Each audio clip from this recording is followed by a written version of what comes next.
semuanya, perkenalkan, nama saya Selin Queen dari 101. Pada hari ini saya akan membagikan proyek sederhana tapi berguna, yaitu rak fungsional dari ekobrik atau berbahan limbah rumah tangga. Sampah plastik di rumah seringkali dianggap tidak berguna dan langsung dibuang. Padahal plastik adalah limbah anorganik yang sulit terurai dan dapat mencemari lingkungan. Karena itu, saya akan mencoba mengolahnya menjadi produk yang tidak hanya fungsional, tetapi juga memiliki nilai estetika. Nah, jadi saya menemukan inspirasinya itu setelah mencari di media sosial dan juga internet. Setelah mencari referensi dari sana, saya menemukan ide pembuatan ekobrik. Nah, banyak orang memanfaatkan ekobrik ini untuk membuat meja, kursi, hingga dinding. Dari sinilah saya terinspirasi untuk membuat rak serbaguna dari ekobrik buatan saya sendiri. Setelah itu saya mulai ke dalam perencanaan produk. Nah, sebelum saya langsung membuat produk, tentunya saya merencanakan dahulu produk yang akan saya buat. Pertama, saya akan menentukan jenis limbah yang akan saya pilih. Saya memilih limbah plastik. Kenapa?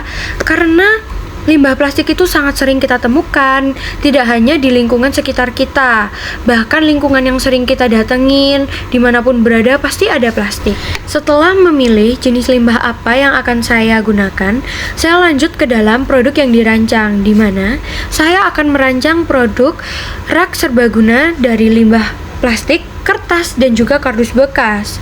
Kenapa saya memilih untuk merancang rak serbaguna ini?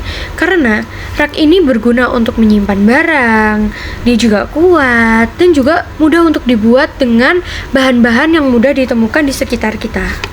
Kita akan masuk ke dalam desainnya dulu. Saya akan tampilkan beberapa foto dan juga video, dan saya akan menjelaskan ukurannya. Ini adalah tampak depan, samping, dan juga atasnya.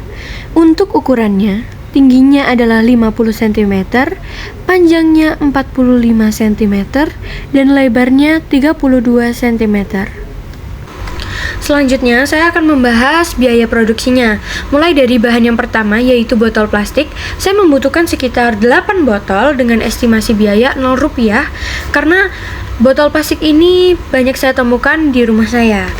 Bahan yang kedua adalah kardus bekas. Saya juga menemukannya ini di rumah. Saya membutuhkan sekitar 8 lapis dengan estimasi biaya Rp0. Dan bahan yang terakhir adalah kertas bekas. Saya juga menemukannya di rumah.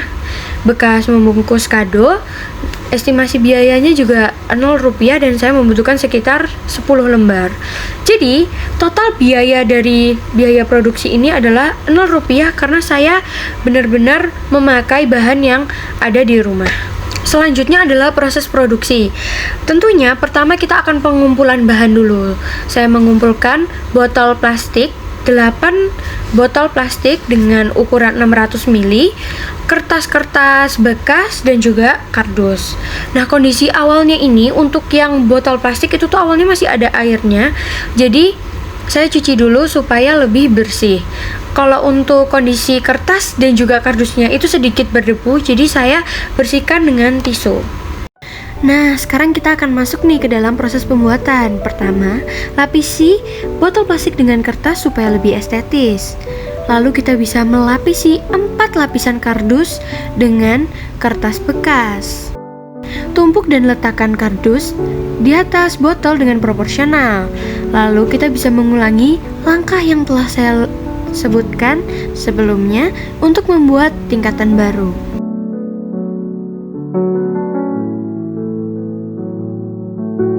Jadi deh. Nah, setelah jadi, kita bisa nih ngetes kekuatan rak dan juga kestabilannya.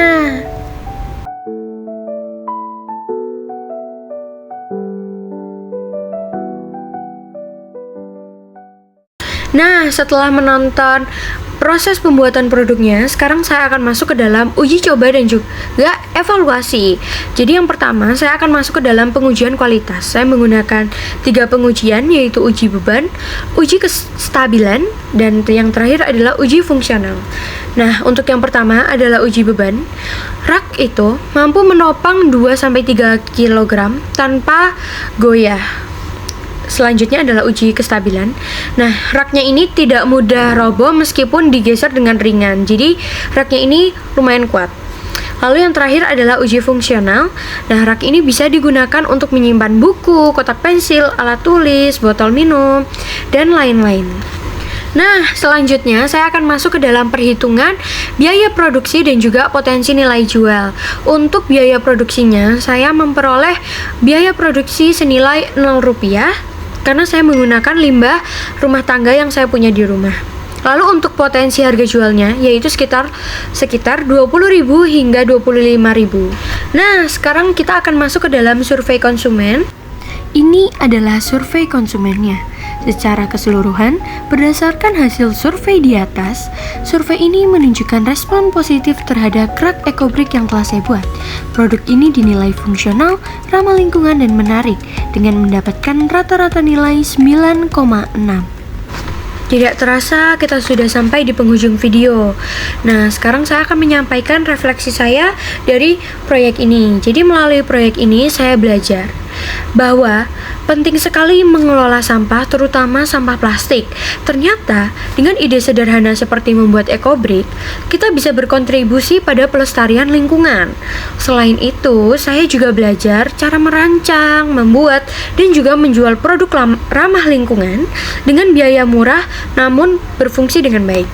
Dan yang terakhir adalah kesimpulan saya. Jadi, rak EcoBrick yang saya buat ini adalah bukti nyata bahwa limbah bisa diubah menjadi barang yang bermanfaat, bernilai, dan estetik.